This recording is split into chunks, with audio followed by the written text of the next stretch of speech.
Assalamualaikum warahmatullahi wabarakatuh, sahabat petani semuanya. Salam sejahtera untuk kita semua.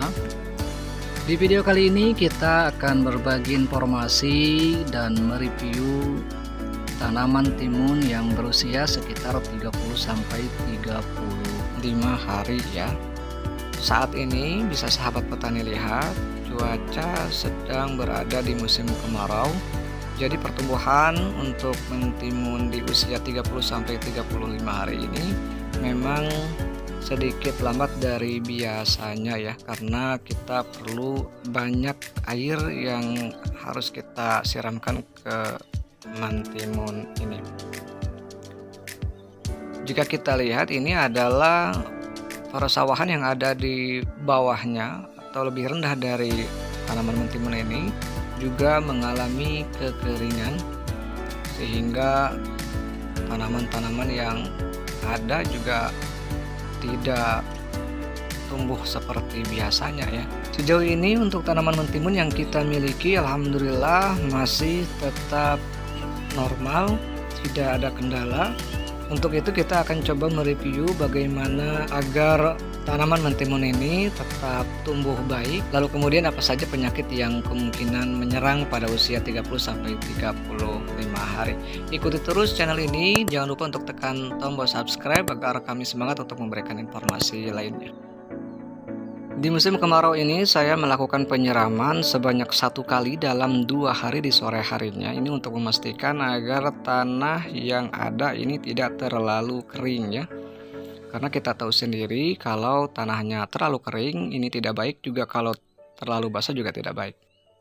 Penyakit yang sering kali menyerang ketika usia 35 hari ini adalah daun lalat ya. Coba kita perhatikan, ini adalah serangan daun lalat, sehingga menyebabkan daunnya terjadi kerintikan dan kemudian juga ada yang bolong. Nah, ini adalah daun yang sudah terkena lalat daun.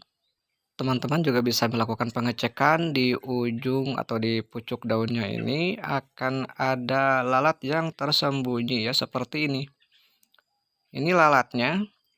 Nah, ini saya sudah melakukan penyiraman sebanyak 2 kali sejauh ini, tergantung nanti sejauh mana serangan itu terjadi. Nah, ini juga daun yang sudah tersengat atau sudah termakan ya begitu oleh lalat daun. Seperti ini keadaannya. Jadi sahabat semua bisa melakukan hal yang sama. Jika daunnya terjadi seperti ini, maka ini sudah dapat dipastikan ada lalat daunnya, sehingga secepatnya mesti disemprot dengan insektisida. Saya menggunakan insektisida dengan merek Ronsa. Paling tidak kita tahu kandungannya, kandungan insektisida ya, yang membasmi lalat daun.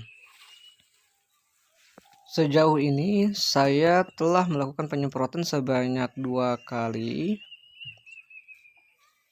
dan alhamdulillah serangan lalat daunnya ini berkurang.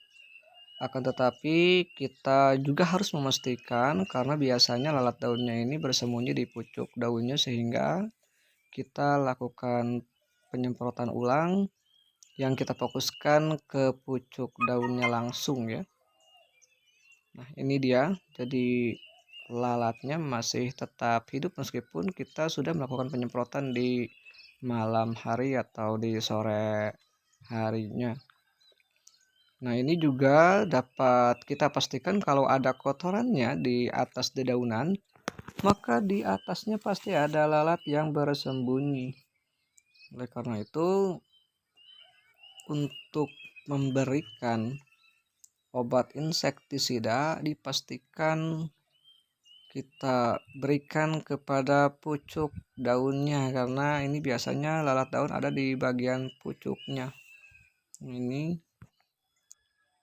baik. Selanjutnya, hal yang juga dihindari adalah ketika musim kemarau ini biasanya akan menyebabkan tanaman kita ini mengalami kekurangan nutrisi air ya, atau disebut dalam istilah pertanian ini kalau tidak salah kekurangan nitrogen ya, sehingga kita harus melakukan pemupukan dengan unsur nitrogen yang lebih tinggi lagi, atau kita bisa melakukan penyiraman dengan air ya sebanyak mungkin agar tidak mengalami kekeringan di tanah tersebut. Mudah-mudahan ini hanya terjadi karena kekeringan saja dan bukan dari virus kresek ya.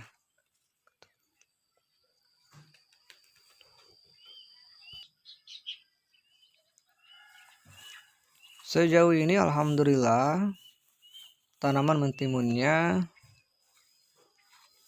sudah membaik, artinya serangan dari lalat daunnya ini berkurang.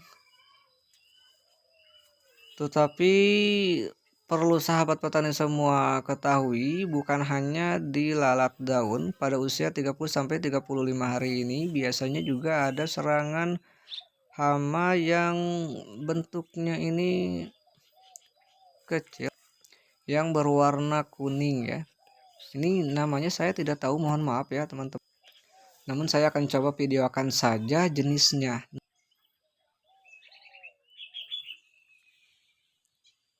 Nah, ini dia. Nah, ini yang biasanya menyerang tanaman timun di usia 30-35 hari ya. Baik teman-teman, kita simpulkan saja. Jadi untuk di masa atau di musim kemarau ini, pertama kita lakukan penyiraman sebanyak 2 kali.